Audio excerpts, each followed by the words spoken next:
Okay guys, this is Raju. మీరు చూస్తుంది Raju chemistry hub channel. Finally మనం లాస్ట్ టాపిక్ వచ్చేసాం. కాలిగేటివ్ ప్రాపర్టీస్లో ఆస్మాసిస్ గురించి లాస్ట్ క్లాస్లో డిస్కస్ చేస్తాం. ఇప్పుడు ఆస్మాసిస్ యొక్క ఎక్స్పెరిమెంటల్ ఎక్స్ప్రెషన్ చెప్తే మొత్తం colligative properties, Berkeley Hartley method చెప్తే మొత్తం colligative properties with theoretical and experimental డిటర్మినేషన్తో కంప్లీట్ అవుతుంది. సో నెక్స్ట్ ఒక చిన్న టాపిక్ ఉంటుంది. ఆ క్లాస్తో మనం డైల్యూట్ సొల్యూషన్ క్లోజ్ చేయొచ్చు. Let's get into the today class. Berkeley-Hartley method. That is the one of the best method for the determination of Berkeley-Hartley method. Why this method is best method means ఎందుకు ఈ method ఎందుకు ఖచ్చితంగా best method అంటున్నానంటే it is widely used method because it is easily operate and accurate results are obtained. That's why this method is best method for the determination of osmotic pressure or osmosis. Coming to the diagram, what is the, in the diagram the central part is the not the solution, pure solvent. Center part is the pure solvent. It is always a solvent system. Okay, the center system is always a solvent system. Before going to experiment, we note down the solvent levels, that is the A and B. These are the A and B. Before going to the experiment, we note down the solvent levels, that is A and B. During the course of experiment, the solution system is in a contact with the pure solvent system shown in the diagram. మనం చూసుకున్నట్లయితే solution system అనేది contact అయినప్పుడు ఏమవుతుందంటే if the solution and solvent separated by a semi permeable membrane, here semi permeable membrane, these are the semi permeable membranes, the solution and solvent separated by a semi permeable membrane, then the osmosis process takes place. Then we note down the solvent levels. B dash and A dash. Okay, B dash and A dash. In order to prevent the osmosis, we apply some external pressure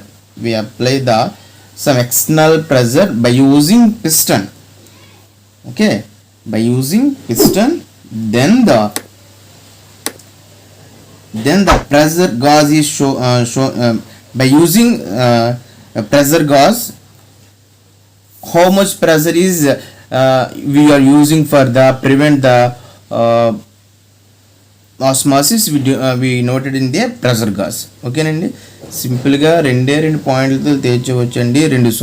ఒక solvent system, రెండు solution system కలిగిన ఒక operate system తీసుకున్నట్లయితే same మనము ఈ ప్రాసెస్నే reverse osmosis ప్రాసెస్ని salt వాటర్ని purify చేయడానికి ఉపయోగిస్తామన్నాం కదా, సేమ్ ప్రాసెస్. ఓకే, ఒక సాల్వెంట్ సిస్టమ్ ఎక్స్పెరిమెంట్ చేయకముందు ఒక ప్యూర్ సాల్వెంట్ సిస్టమ్ యొక్క లెవెల్స్ని నోట్ చేసుకుంటే ఆ సాల్వెంట్ సిస్టమ్కి సొల్యూషన్ అటాచ్ చేస్తాం. ఎలా? By separated with the semi permeable membranes. Okay, ఈ రెండు ఇలా సెపరేట్ చేసినప్పుడు ఆస్మాసిస్ జరుగుతుంది కదండి. ఒకదానికి కాన్సంట్రేషన్ డిఫరెన్స్ ఉన్నప్పుడు హై కాన్సంట్రేషన్ వైపు మనకి మాలిక్యూల్స్ అనేవి మూవ్ అవుతూ ఉంటాయి కదా, దాన్ని ఆస్మాసిస్ అన్నాం కదా. ఈ ఆస్మాసిస్ని ప్రివెంట్ చేయడానికి సమ్ ఎక్స్టర్నల్ ప్రెజర్ యూజ్ చేస్తాం బై యూజింగ్ పిస్టన్. ఎందుకు? ఆస్మాటిక్ ప్రెజర్ యూజ్ చేసినప్పుడు అప్పుడు ఒక లెవెల్స్ అనేవి నోట్ అవుతాయి. ఇలా ప్రెజర్ చేసినప్పుడు మనకి సొల్యూషన్ నుంచి సాల్వెంట్కి, సాల్వెంట్ నుంచి సొల్యూట్కి వెళ్ళేవి ఆగుతాయి. అప్పుడు మనకి ఇక్కడ వాల్యూమ్ ఎంతో కొంత రెడ్యూస్ అవుతుంది. Then we note down the solvent levels also B dash and A dash. Okay, ఇక్కడ ఎంత ఆస్మాటిక్ ప్రెజర్ యూజ్ చేసామనేది సింపుల్గా ఇక్కడ ప్రెజర్ గాజ్ల ద్వారా మనం ఐడెంటిఫై చేయొచ్చు. అంతే, ఈజీగా సింపుల్గా చెప్పొచ్చు, ఈజీగా చెప్పవచ్చు అనమాట. అందుకే this method is very useful and very widely used in the latest days also.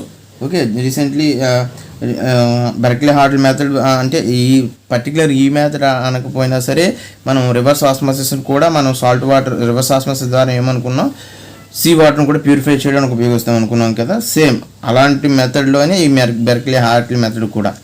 ఓకేనండి. ఎంత ఆస్మాసిస్ని కంట్రోల్ చేయడానికి ఎంత ఎక్స్టర్నల్ ప్రెజర్ని ఉపయోగించామనేది ఇక్కడ ప్రెషర్ గాజుల ద్వారా మనం ఇక్కడ వాల్యూస్ ఉంటాయి, ప్రెషర్ గాజు ద్వారా మనం ఐడెంటిఫై చేసవచ్చు.